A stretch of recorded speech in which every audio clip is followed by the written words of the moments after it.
Are you looking to be a new Dungeon Master? How about maybe improve to become a better Dungeon Master? Then this video is exactly what you are looking for. I have 5 simple steps which I'm going to go over next here on Thaco's Cave. Hey, greetings everyone out there, Rod here. You know, starting out as a new Dungeon Master, things can be a bit overwhelming. I would say sometimes they can even be confusing to most. Now, today I have 5 very excellent pointers which will save you time in the preparation for you to host your first Dungeons and Dragons session. Well, back in the days of Basic and AD&D, you had modules like Steading of the Hill Giant Chieftain, which is only 8 pages long, and another one was Slave Pits at Undercity, which is only 24 pages long. You could put your DM notes on a single sheet of paper on one side. Now these had a removable jacket or cover with a map on the inside, just like this one that I got sitting right here. You were able to read these in about an hour or 2. It didn't take very long for you to take down your notes, and then you were ready to play. Nowadays, we have adventure campaign modules like Storm King's Thunder and Prince's Apocalypse that have over 250 pages each. Now granted, some of this information is lore that is necessary for the Dungeon Master to run the campaign, and new monsters and NPCs that the players will encounter. Now a lot of these might not be in the Monster Manual or Volo's Guide to Monsters, which I'll go into those at a later date. Before your 0 session even starts, you're going to have a lot of hours already invested in just reading through and preparing your notes. Here's how I'm going to save you a bunch of unnecessarily wasted time so you can personally get ready for your very first adventure setting. Step 1. You should give the adventure campaign setting a quick scan through. You know, just look for high points in it. This right here will tell you whether or not this will fit your dungeon mastering style and also meet your players' expectations. If not, you can find a one-shot or what they call a sidetrack somewhere online. Or if you have a monthly subscription like I do to Dungeon Crate, you're going to get one in the mail. Sometimes maybe 2. Step 2. When you do finally sit down to read your adventure setting, what I would suggest is reading it all the way past the play introduction to include that whole chapter. This way, you're going to be getting important information that you're going to need.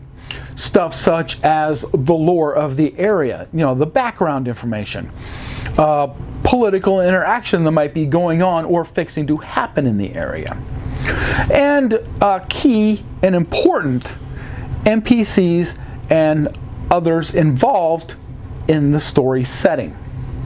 Make sure you look for these when you are reading, because this right here will help you set up for character interaction. This can also be an excellent opportunity for both yourself and your players to role play out some of the settings. Step 3. The next thing you should do is familiarize yourself with the appendix in the back of the book. This right here is going to be really helpful because this tells you where NPC stat blocks are and also all these interesting creatures you might come across. It's very good to know this because you can add and subtract from the stat blocks, and you can substitute other creatures depending on your player character's levels. Step 4. This is very important and I cannot stress it enough.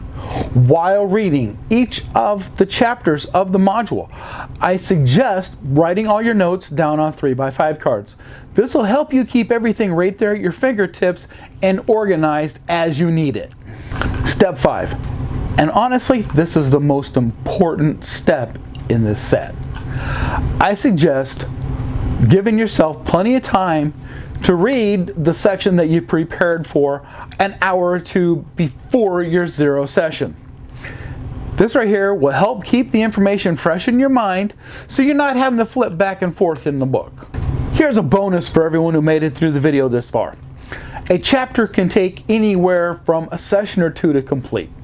Sometimes longer, sometimes you can have a chapter done in an hour.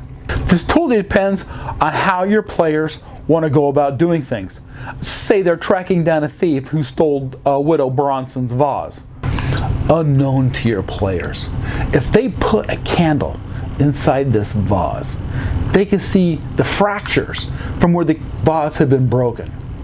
Now, the light coming through will illuminate the glue seams on a blank wall. These seams are actually a map to a hidden temple that had been swallowed up by the dead swamp. You're gonna have to keep in mind that there are pieces moving in the background of all adventures.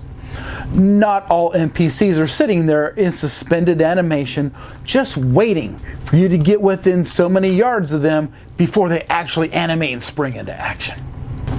Events are definitely going to unfold, even if the PCs aren't around. Now, unknown to your players, there's a series of gelatinous cubes living here, behind secret passage doors. These doors are only accessed through the other side where the cubes are at. These gelatinous cubes only serve one purpose. They are the temple janitors.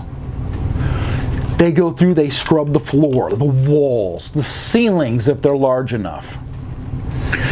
They pick up dead bodies, armor, broken weapons, any debris that trespassers leave behind in their wake.